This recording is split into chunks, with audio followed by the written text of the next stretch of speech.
What's going on, guys? FNL Studios here. Welcome back to the channel. Welcome back to another Destiny 2 video. Now, I know it's been kind of a long time since we've uploaded a video on this channel. There's been a lot of stuff going on that's more of an explanation for a different day, but today we're going over what is perhaps one of the strongest primary weapons we have ever seen in Destiny 2, and it has made a gigantic splash this weekend in Trials. Everybody has been using it, and that weapon in question is the Immortal SMG, and I got the Adept version, and I got a pretty good roll. I have full bore, high caliber rounds, dynamic sway reduction, target lock, range masterwork, and I did slap an Adept stability mod on there just to help a little bit there, because on console stability does matter a little bit.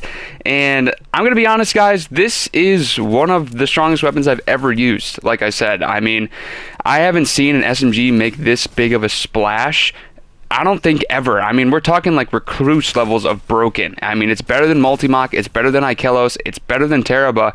I would be surprised if you could find a better SMG than this one, or even a better primary than this one in the game right now. So I know you're probably sitting there thinking, what about this SMG in particular makes it so good? Well, let's get the obvious out of the way. The stats on this thing are absolutely juiced. I mean, if you looked at the stats of this gun before it even came out, you knew it was going to be good. Would we have anticipated it would have been this good? Maybe not, but the stats are absolutely insane. I mean, this is a prime example of power creep in PvP. We've been having these rise of aggressive SMGs the past few seasons, like Teraba and Ikelos, and for this one to even break its way into the meta, it had to be just too good, and that's the best way I can describe this SMG. It is just too good. It's the same thing that Palindrome did when it first came into the game. Palindrome just came in with the best stats we've ever seen on a legendary hand cannon or even an exotic hand cannon in the game. So if you weren't using Palindrome, you were using some other hand cannon, you were almost hurting yourself. If you were going up against somebody using Palindrome and you weren't using it, more often than not, you were going to lose that fight just because his gun is just better than yours. And what makes this gun so interesting is that this gun came out 3 days ago. I mean, I don't know the time I'm going to be uploading this video, but it came out the first Trials weekend. So just a little bit of stats from this weekend. This weekend alone, in Trials, we had 24 million SMG kills. We've only ever seen a weapon type do that much in one other weekend in Trials in Destiny 2's history, and it was the first weekend of Trials of the Nine back in the first year of Destiny 2. We've never seen a weapon type reach this number since that. And if you're watching the background clip in the gameplay, sorry to toe off a tangent here, but I am challenging easily at 25 meters with this SMG, and we'll get into the details of why that's so easy with this thing later.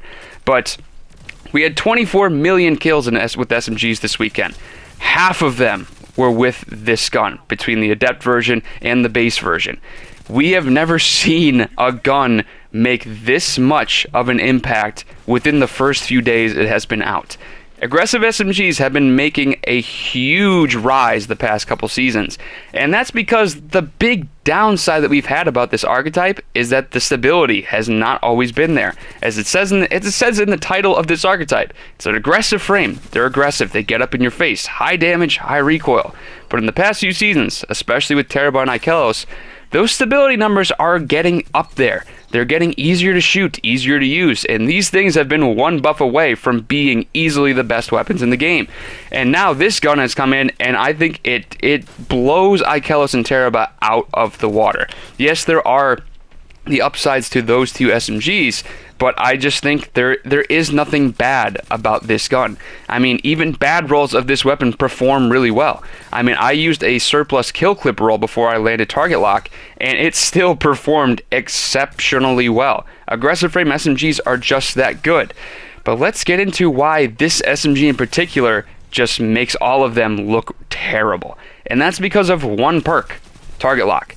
Yes, the stats of this gun are juiced, but target lock has been a perk that has been very interesting, and it's honestly a perk that I've been waiting for it to be on one gun that makes it absolutely insane. Little did I know, the Immortal was that gun. So the way target lock works, I'm sure most of you know by now, but if the longer you are landing shots on a target, the higher the damage gets. And the way this damage scales is based on the size of your magazine, so it's based into 5 stacks. As you're seeing with the Immortal, there's only 27 bullets in the clip. So they're going to keep ramping up quickly because you're burning through that ammo very fast. So as you're seeing in most of these kills, I'm starting at 22 precision damage. By the time that kill goes through, I'm getting up to 26, 27 damage. Why this makes it so substantial? The base TTK of aggressive frame SMGs is 0.72 seconds. With target lock active, it drops to 0.5 seconds. Why is this number so specific? Because this is the time to kill you see with other damage perks like Rampage and Kill Clip. But with those, you need to get a kill first to proc it. Target lock is working for you in every single gunfight that you are in. You don't need to do anything to activate it. You are just playing the game as normal, but the gun is just getting better as you fire it. And another reason that target lock is helpful is because as that damage is ramping up, it also increases the range. I'm very comfortable challenging this thing if I'm only hitting 22 precision damage. I use the base version of this thing without target lock, and it's still very good without this perk. So with target lock really just pushing that range even farther, this gun can reach absolutely absurd ranges. As you saw in the earlier clip, I felt very comfortable challenging someone at 25 meters. That is ridiculous for an SMG in general, but for an aggressive frame, that is almost unheard of. It is absolutely ridiculous the things this SMG is capable of. And I hate to say it, this gun has only been out a few weeks. I know a lot of us grind our asses off to get one of these things, but this thing is definitely going to need to be looked at. I mean, I don't know how quickly this is going to happen, but this is completely changing the game. I mean, it's almost at the point now where if you aren't using one of these things, you're really hurting yourself. This thing has the range of an auto rifle, but the time to kill of an SMG. It is absolutely insane, and I don't think it is good for the game to have a gun that has a kill clip time to kill without even having to do anything about it. I mean, it's too strong, and don't get me wrong, it is very addicting to use. As you're seeing in these clips, I am most of the time just running through Rumble lobbies because of how good this thing is.